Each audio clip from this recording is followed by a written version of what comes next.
दोस्तों, आज की कहानी है छोटी बहू घर में रसोई अलग नहीं होगी, एक ही चूल्हे पर खाना बनेगा। दोस्तों, कहानी शुरू करने से पहले अगर आपने हमारे चैनल को सब्सक्राइब नहीं किया है तो सब्सक्राइब कर लीजिए ताकि आपके पास पहुंचे हर नया वीडियो। मम्मी जी, आज हम फिल्म देख आए। रत्ना जी की बड़ी बहू नेहा ने बड़े ही मधुर स्वर में उनसे कहा। तो रत्ना जी बोली, जरूर बेटा, दोपहर का शो ही देखना, शाम को आकर खाना भी बनाना है। मेरी भाभी आई हुई हैं और वो बाहर का खाना नहीं खाती। मैं भी ज्यादा काम नहीं कर पाती, नेहा बोली। मम्मी जी, आप बिल्कुल चिंता न करें, हम दोपहर का ही शो देखेंगे। आपका और मामी जी का खाना तैयार करके कैसरोल रख देंगे, रोटियां हॉट केस में रख देंगे और आप दोनों की फेवरेट अदरक इलायची वाली चाय पूरा थर्मस भर कर रख देंगे। नेहा मुस्कुराते हुए बोली और चली गई। रत्ना जी की भाभी मुंह बनाते हुए बोली, बहुएं फिल्म देखने जा रही हैं, मैं आई हुई हूँ और बहुएं फिल्म देखने जा रही हैं, दोनों ननदों को भी छोड़ जाएगी। ऐसा भी होता है क्या? रत्ना जी 4 बच्चों की माँ हैं, बड़े 2 बेटे और 2 जुड़वा बेटियां जो अभी 12वीं कक्षा में पढ़ती हैं। रत्ना जी बहुत सुलझी हुई महिला हैं। हर काम तरीके से करना, बेटों की तनख्वाह ज्यादा नहीं है लेकिन घर सुचारू रूप से चलता है। रत्ना जी के पति की अच्छी खासी पेंशन आती है जिससे घर भी अच्छे से चल जाता है और कुछ बचत भी हो जाती है। बेटे बहुओं पर ज्यादा बोझ नहीं है।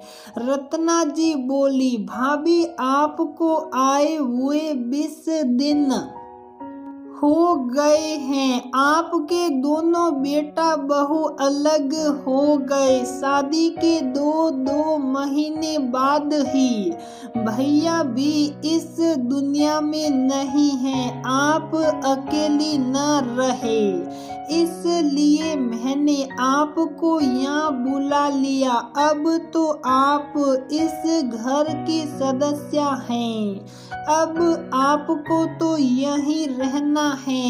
ये भी तो आपकी बहुएं हैं, बहुएं कब तक घर में रहेगी? 20 दिन से बहुएं घर से बाहर नहीं निकली। आज उनका मन था तो मैं कैसे मना करती? कैसे सारा दिन दोनों बहुएं मिलकर काम करती हैं और हमारी सेवा करती हैं, कभी उप तक नहीं की। दोनों कितना काम करती हैं और हमारा पूरा मान सम्मान करती हैं। रत्ना जी की भाभी बोली, वो तो उनके पति की तनख्वाह कम है और जीजा जी की पेंशन के लालच में वो सब दिखावा करती हैं, अपना पैसा भी बचा लेती हैं।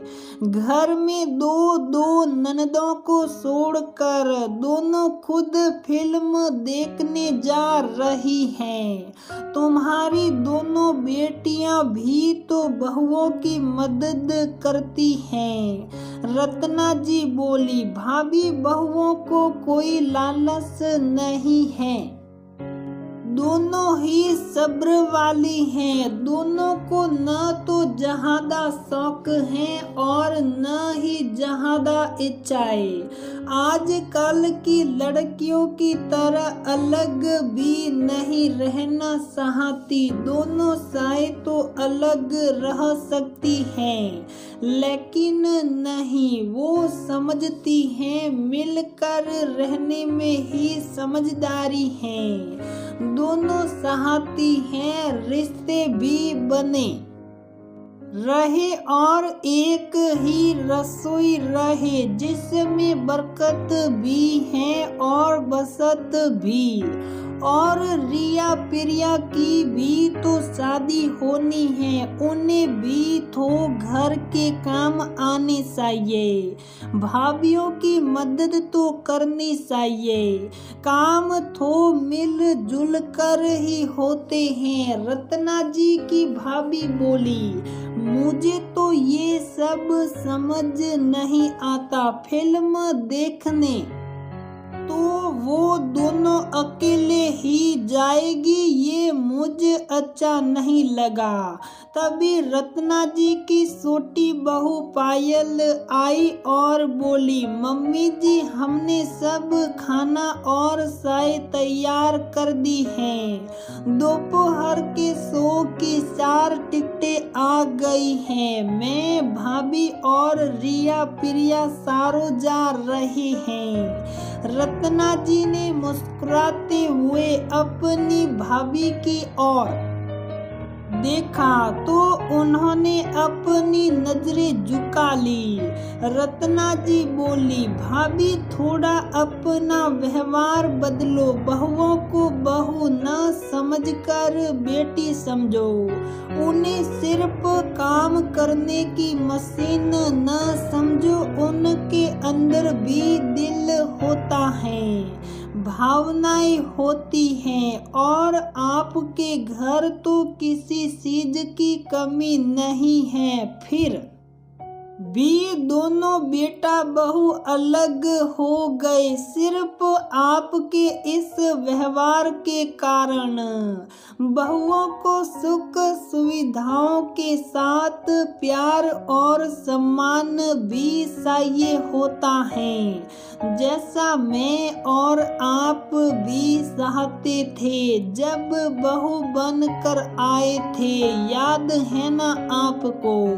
रत्ना जी की भाभी बोली, सही कहा तुमने, मेरा स्वभाव ही ऐसा है, तभी तो मेरी कभी ससुराल में न माजी से बनी और न तुमसे, मैं सबकी गलतियां ही ढूंढती रही, कभी अपने अंदर न झांका, तभी तो ये दिन देखना पड़ा। फिर भी तुम्हारा बड़पन है जो तुमने पिछली बातें भुलाकर अपने घर में रखा, सहारा दिया और मान सम्मान दिया। रत्ना जी बोली, ये आपका ही घर है, आप जब तक चाहे यहाँ रह सकती हैं।